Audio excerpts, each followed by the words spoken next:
चलिए आरएम गुरु में आपका स्वागत है एक बार फिर से। और आज की हमारी जो श्रृंखला चल रही है बीपीएससी की, जो बीपीएससी का हमारा एग्ज़ाम होने वाला है अक्टूबर में। कब होने वाला है? अक्टूबर में एग्ज़ाम होने वाला है। 27 अक्टूबर के आसपास की डेट आ रही है।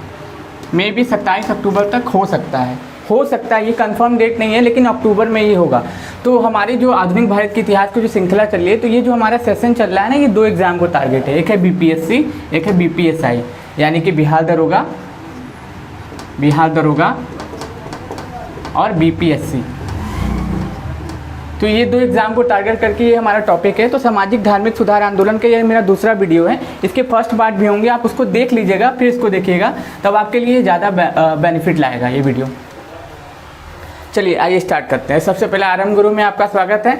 चलिए आइए हम स्टार्ट करते हैं। जैसे कि मैंने आपको पहला वीडियो दिया था, किसके ऊपर दिया था? राजा राम मोहन राय के ऊपर, कि राजा राम मोहन राय को राजा की उपाधि किसने दी, उनका जन्म कहाँ हुआ, किस किस समाज की उन्होंने स्थापना की, इन सभी चीज़ों के बारे में मैंने पहले वीडियो में आपको डीपली बताया था, एकदम विस्तार पूर्वक उस पर चर्चा की थी। और उस सेशन को आप देखने के बाद ही इसको देखिएगा, क्योंकि उसका पार्ट 2 है। टोटल कुल मिला के 3 वीडियोज़ आएंगे आधुनिक इसके जो सामाजिक धार्मिक सुधार आंदोलन के टोटल कुल मिला के 3 वीडियोस आएंगे। और उन तीनों वीडियो से बाहर जो है बीपीएससी में सामाजिक धार्मिक सुधार आंदोलन से क्वेश्चन बाहर नहीं आएंगे। तो चलिए आइए स्टार्ट करते हैं। आज हम लोग बात करेंगे किसके बारे में? स्वामी दयानंद सरस्वती, जिन्होंने क्या कहा था कि वेदों की ओर लौटो।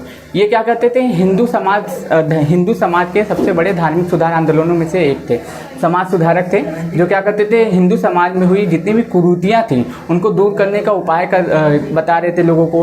हिंदू समाज में जो कुरीतियाँ हो गई थी उनको किस तरीके से ख़त्म किया जाए, उसके बारे में लोगों को क्या कर रहे थे, बताने की कोशिश कर रहे थे। तो आइए हम इनके बारे में थोड़ा जानते हैं और इन्होंने क्या क्या किया उनके बारे में भी जानते हैं।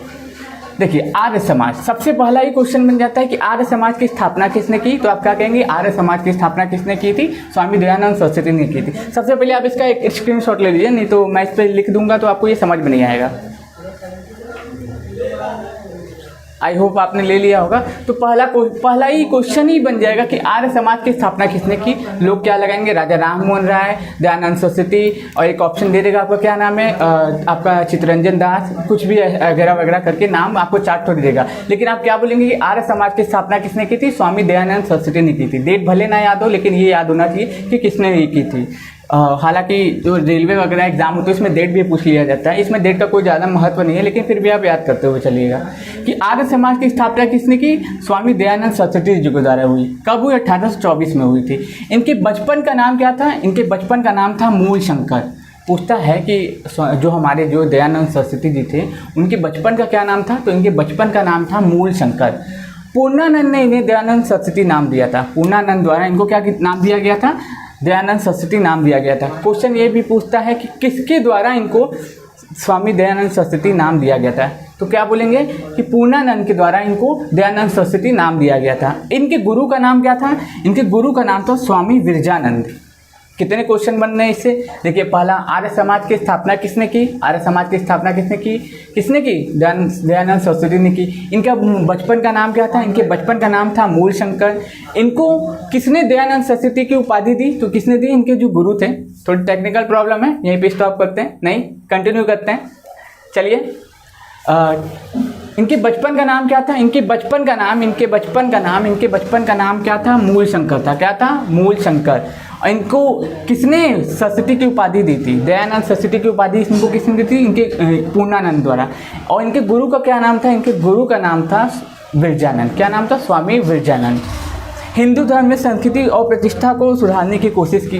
हिंदू धर्म में जितनी भी संस्कृति थी, प्रतिष्ठा थी, उनको सुधारने की कोशिश की। जैसे कि हम मान सकते हैं, हम लोग आजकल मॉडर्न बनते जा रहे हैं, ठीक, हम लोग आजकल मॉडर्न बनते जा रहे हैं। जो पुरानी परंपराएं थी, सभ्यताएं थी, उनको क्या कर रहे हैं? ख़त्म करते जा रहे हैं। तो इनके कहने का मतलब और हमारे कहने का मतलब ये नहीं है कि क्या नाम है, जो पुरानी कुरीतियाँ थी उनके आधार पे अपने जीवन का निर्वहन करो, लेकिन कुछ ऐसी चीज़ें होती हैं जो पुरानी परंपरा से चली आ रही हैं, उनका पालन करते रहना चाहिए। अब जैसे कि अब शादी विवाह होता है, जो शादी विवाह होता है कोर्ट में भी होता है, चर्च में भी होता है, और हिंदू धर्म में अगर आप हिंदू हैं तो आपका कहाँ होगा? मंदिर में होगा, 7 फेरे के द्वारा होगा। आप चाहे तो कोर्ट में भी कर सकते हैं। लेकिन उसमें क्या हो रहा है आजकल, इनको भी मॉडर्न बना दे रहे हैं। अब क्या कर रहे हैं कि मोबाइल पे रख दे रहे हैं, मंत्र पढ़ रहा है पंडित, उससे शादी करा दे रहे हैं वीडियो कॉलिंग में। तो क्या हो रहा है, हमारी परंपराओं का क्या हो रहा है, खेदन हो रहा है। हमारी परंपराओं का क्या हो रहा है, हमारी परंपराओं के साथ खिलवाड़ हो रहा है कि नहीं। अब जैसे मान लीजिए हमारे भारत देश में कुछ ऐसे भी शहर हैं जहाँ पे माता पिता की काफ़ी रिस्पेक्ट की जाती है, नदियों को क्या करें, माँ की तरह पूजा जाता है। लेकिन कई ऐसे भी शहर हैं जहाँ उनके साथ दुर्व्यवहार किया जाता है। हमारे भारत में लड़कियों को देवी का दर्जा दिया जाता है, लेकिन यहाँ पे समाज में कुछ और ही हो रहा था। तो उन्हीं कुरीतियों को दूर करने के लिए ये क्या कर रहे थे कि भैया वेदों की ओर लौटो, वेदों में जो दी गई बातें हैं उनको पालन करो, उनके अनुसार अपने जीवन का यापन करो। जो बेकार चीज़ें हैं उनको पालन मत करो। जैसे सती प्रथा अच्छी नहीं है तो उसको समाप्त कर दिया गया, ठग प्रथा अच्छी नहीं है उसको भी समाप्त कर दिया गया। तो यही सब करना चाह रहे थे। धर्म प्रचार के लिए आगरा में पाखंड खंडनी पटाखा फराई। धर्म प्रचार के लिए, हिंदू धर्म प्रचार के लिए इन्होंने पाखंड खंडनी पटाखा फराई। कहाँ पे, आगरा में। कब, 1863 में। याद रख लीजिएगा कि क्या नाम है, धर्म प्रचार के लिए पूछता है कि पाखंड खंडनी पटाखा कहाँ फराई। क्वेश्चन ये पूछेगा कहाँ फराई, तो क्या बोलेंगे, आगरा में फराई। कब फराई, 1863 में फराई। तो इसको आप सुनते हुए चलिएगा। इस वीडियोस को अगर आप स्क्रीनशॉट के माध्यम से खाली आप समझना चाहेंगे तो आप समझ नहीं पाएंगे। तो इस वीडियो में आप 15-20 मिनट दीजिएगा, आपको काफ़ी कुछ जानने को मिलेगा। 1875 में इन्होंने बम्बई में आर्य समाज की स्थापना की। अब क्वेश्चन डायरेक्ट बन गया। अब यहाँ तो मैंने आपको बताया कि आर्य समाज की स्थापना इन्होंने की थी, लेकिन कब की थी, अब यहाँ पे पता चला कि कब की थी, 1875 में बम्बई में आर्य समाज की स्थापना की। क्वेश्चन पूछ लेगा, 2 तरीके से क्वेश्चन बनेंगे, 3 तरीके से। आर्य समाज की स्थापना किसने की, स्वामी दयानंद सरस्वती ने। कहाँ पे आर्य समाज की स्थापना की, बम्बई में की। कब की, 1875 में की। तो 3 चीज़ें इनसे आपको याद होनी चाहिए आर्य समाज के बारे में। इनसे बार बार क्वेश्चन पूछे जाते हैं। किसने कहा था वेदों की ओर लौटो, स्वामी दयानंद सरस्वती ने कहा था। 1877 में इन्होंने अपना मुख्यालय कहाँ बनाया, लाहौर बनाया। 1877 में इन्होंने अपना मुख्यालय कहाँ बनाया, लाहौर। अब कई लोग को पता ही नहीं होगा, मैपिंग ही नहीं जानते होंगे, तो पूछेंगे भैया लाहौर कहाँ है। तो यहाँ देखिए, ये जो है आपका मैप देखे ना, इधर जो पाकिस्तान है, इधर पाकिस्तान वाले इलाके में लाहौर है। ठीक, याद रखिए। इंडियन मैपिंग तो आनी चाहिए, इतना भी दुर्भाग्य नहीं होना चाहिए। आर्य समाज में पंजाब और यूपी में सर्वाधिक लोकप्रिय हुआ। आर्य समाज जो था पंजाब और कहाँ पे, यूपी में बहुत ज़्यादा लोकप्रिय हुआ। पूछता है क्वेश्चन कि आर्य समाज सबसे ज़्यादा लोकप्रिय कहाँ हुआ, कहाँ पे, एक तो पंजाब में, एक तो यूपी में, क्योंकि दोनों उग्रवाद वाली जगह थी। जैसे बंगाल था, क्या था, आंदोलनों को केंद्र था। जितने भी आंदोलन होते थे, जितने भी अंग्रेजों के खिलाफ विद्रोह होते थे, बम्बई, कलकत्ता, मद्रास से होते थे। उसी तरीके से यूपी और आगरा भी थे, क्योंकि वहाँ पे जट थे, पंजाबी लोग थे ना, वही जट लोग। तो वहाँ पे क्या होता था, जहाँ पे ज़्यादा बाहुबली लोग रहेंगे, बलशाली लोग रहेंगे, वही लोग विद्रोह करेंगे। अब जैसे मान लीजिए कोई जिसके पास खाने को ना हो, ठीक, उमर रहा खाने के बिना, तो क्या वो आंदोलन करने जाएगा, नहीं जाएगा। तो वहाँ पे लोगों की प्रतिष्ठा इस प्रकार की नहीं थी, उनका जो शासन इस प्रकार का नहीं था, इसलिए वहाँ पे आंदोलन का केंद्र माना जाता है। क्वेश्चन ये भी बनता है कि सबसे ज़्यादा आंदोलन कहाँ पे होते थे, तो बंगाल वाले इलाके में होते हैं। छुआछूत और जाति प्रथा व्यवस्था पर प्रहार किया, कि भैया बोला कि हम जितने भी लोग हैं सब क्या है, हिंदू है, मुस्लिम है, सिख, ईसाई है, वो किसी भी धर्म के हो, सब में भगवान के बच्चे हैं। वो क्या करने, उनके साथ कोई भी भेदभाव नहीं करना चाहिए। होता क्या है, अभी भी देखते हैं आप कि ST/SC कैटेगरी के साथ और इनके साथ काफ़ी ज़्यादा भेदभाव होता है। हमारे घर में, हमारे गली में जो झाड़ू लगाने वाला व्यक्ति आता है, उसके साथ काफ़ी दुर्व्यवहार किया जाता है। अगर आप वो आपके घर में पानी पीने भी आता है तो आप उसको अलग गिलास में पानी पीते हैं, फिर उस गिलास को किनारे फेंक देते हैं, उसका इस्तेमाल नहीं करते। तो ये क्या एक तरीके का छुआछूत ही है ना। तो हम लोग के आर्टिकल में लिखा हुआ है कि छुआछूत का अंत होना चाहिए। किसमें लिखा हुआ है, अस्पष्टता का अंत। अगर आप पढ़े होंगे आर्टिकल, तो आर्टिकल नंबर 17 में, आर्टिकल नंबर 17 में लिखा हुआ है छुआछूत का अंत। तो उस पर भी प्रहार किया इन्होंने। क्या किया कि छुआछूत का अंत होना चाहिए। 10 सिद्धांतों की व्यवस्था स्थापित की। 1874 में सत्यार्थ प्रकाश एक पुस्तक, एक क्या था, एक अखबार था, उसका प्रकाशन किया। सत्यार्थ प्रकाश एक अखबार था, उसका प्रकाशन किया किसने, हमारे स्वामी दयानंद सरस्वती जी ने। धर्म परिवर्तन को बचाने के लिए शुद्धि आलोचना की कि धर्म परिवर्तन, अंग्रेज क्या कर रहे थे, जबरन हम लोग का धर्म परिवर्तन कर रहे थे। क्या कर रहे थे, जबरदस्ती हम लोग को ईसाई बनवा रहे थे, जबरदस्ती। या तो क्या नाम है, इसीलिए उसको रोकने के लिए इन्होंने कई उपाय किए। किसने, स्वामी दयानंद सरस्वती ने। इन्होंने हिंदी को राष्ट्रभाषा स्वीकारा। हालांकि हम लोग बोलते हिंदी राजभाषा है, राष्ट्रभाषा तो है नहीं, लेकिन आर्टिकल नंबर 343 में हिंदी हमारी क्या है, राजभाषा है, राष्ट्रभाषा लिखा हुआ है। राजभाषा भी बोल सकते हैं, राष्ट्रभाषा भी बोल सकते हैं। लिपि क्या है, देवनागरी है, देवनागरी, आर्टिकल नंबर 343 में। अगर आप आर्टिकल्स पढ़ते होंगे तो इनको कनेक्ट करके चलिएगा। पूछेगा हिंदी को राष्ट्रभाषा स्वीकारा, हिंदी को राष्ट्रभाषा स्वीकारा, तो मतलब अब सबसे पहले क्या आ जाएंगे कि हिंदी कौन से आर्टिकल में है, हिंदी का राष्ट्रभाषा स्वीकारा गया वो किस आर्टिकल में, तो 343 में है। उसमें लिपि कौन सी है, देवनागरी है। इसको आप इससे कनेक्ट करते हुए पढ़िएगा, आपको आसानी होगी। गौ रक्षा समिति का गठन किया। गौ रक्षा समिति मतलब क्या होता था, गौ की बलि दी जाती थी। गाय की, जो हिंदू धर्म में सबसे पवित्र अगर किसी को माना जाता है, किसी को देवी के रूप में पूजा जाता है, तो गौ माता को पूजा जाता है। तो गौ सुरक्षा समिति की स्थापना किसने की, स्वामी दयानंद सरस्वती ने की थी। 1886 में लाहौर के डीएवी में लाला हंसराज द्वारा क्या की गई थी, गौ रक्षा समिति की स्थापना की गई थी। 1902 में गुरुकुल विश्वविद्यालय हरिद्वार में इसकी स्थापना की गई थी। किसके द्वारा, पूछेगा कि गुरुकुल विश्वविद्यालय की स्थापना हरिद्वार में किसके द्वारा की गई, तो किसके द्वारा की गई, स्वामी सहजानंद सरस्वती एवं मुंशी राम द्वारा। ये भी उन्हीं के समर्थक थे। 1907 में इन्हें भारतीय शांति का जनक कहा। किसने, वैलेंटाइन ने। हाँ, ये तो नाम आप कभी नहीं भूलेंगे, वैलेंटाइन को, ठीक। तो इनको क्या नाम, 1907 में इन्हें भारतीय शांति का जनक कहा।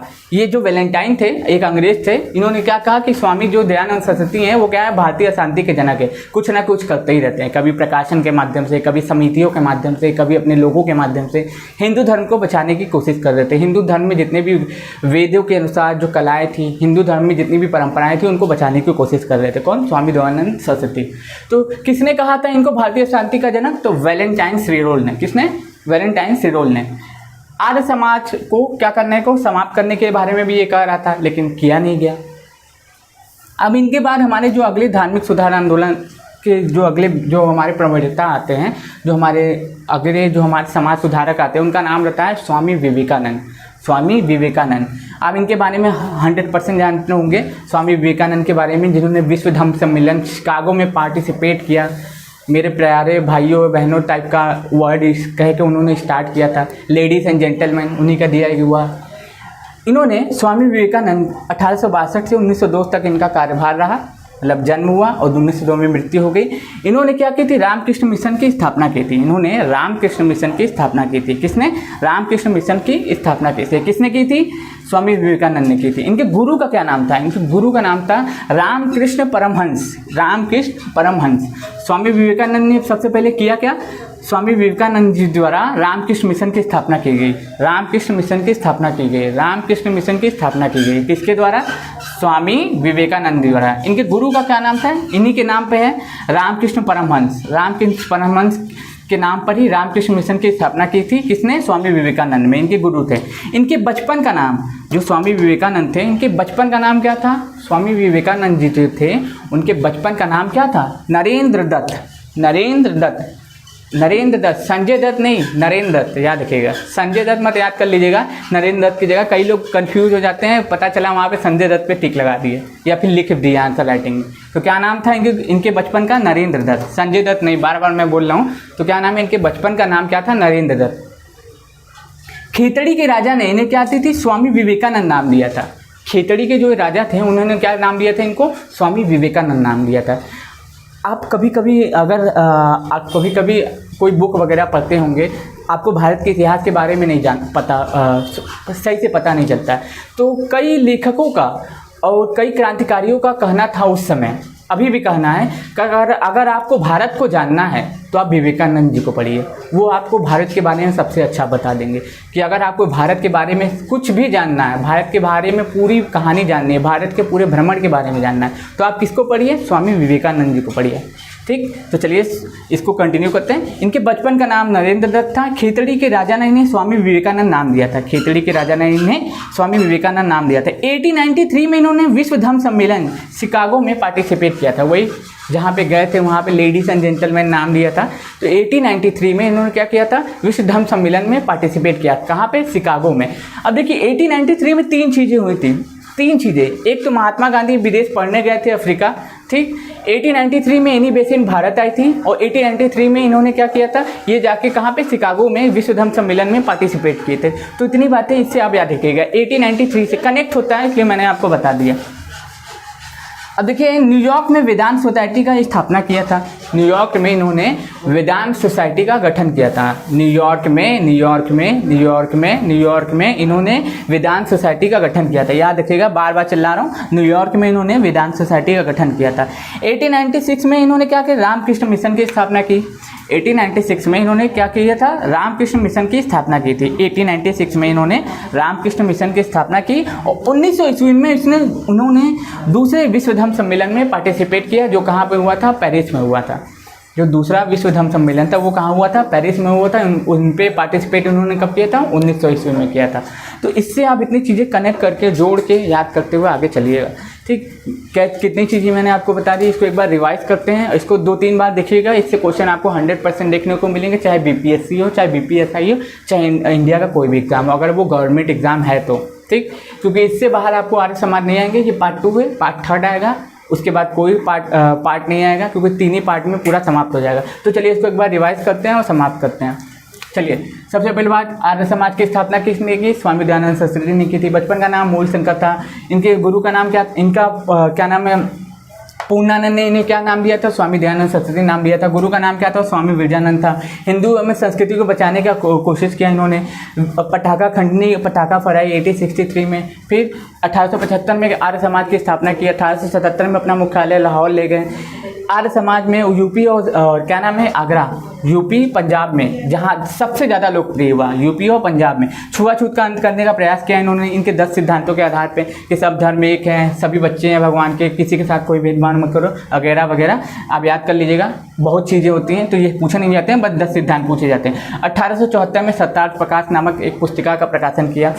धर्म सम्मेलन को बचाने के लिए, धर्म परिवर्तन को बचाने के लिए अशुद्धि आंदोलन की शुरुआत की। हिंदी को राष्ट्रभाषा स्वीकारने का दर्जा दिया, या फिर स्वीकार भी सकते थे हम लोग, लेकिन उस समय हम लोग का संविधान बना नहीं था, तो स्वीकारने का दर्जा देने के लिए बात कही गई। कब की गई, इसको याद रखिएगा कि 343 में ही क्या है, राजभाषा का वर्णन है, और हम लोग की लिपि क्या है, देवनागरी है। गौ रक्षा समिति का गठन किया था 1886 में डीएवी लाहौर में, लाला हंसराज की अध्यक्षता में। 1902 में गुरुकुल विश्वविद्यालय हरिद्वार में स्वामी सहजानंद सरस्वती और मुंशी राम की मदद से स्थापना की थी। 1907 में भारतीय अशांति का जनक लोगों ने इन्हें कहा, भारतीय शांति का जनक लोगों ने इन्हें कहा। और किसने कहा, वैलेंटाइन सिरोल ने। रामकृष्ण मिशन की स्थापना इन्होंने की, रामकृष्ण मिशन की स्थापना की थी। रामकृष्ण मिशन की स्थापना किसने की थी, स्वामी विवेकानंद जी ने। विवेकानंद के गुरु जी का नाम क्या था, रामकृष्ण परमहंस था। और फिर उसके बाद इनके बचपन का नाम क्या था, नरेंद्र दास संजय दत्त ने। ठीक है, खेतड़ी के राजा ने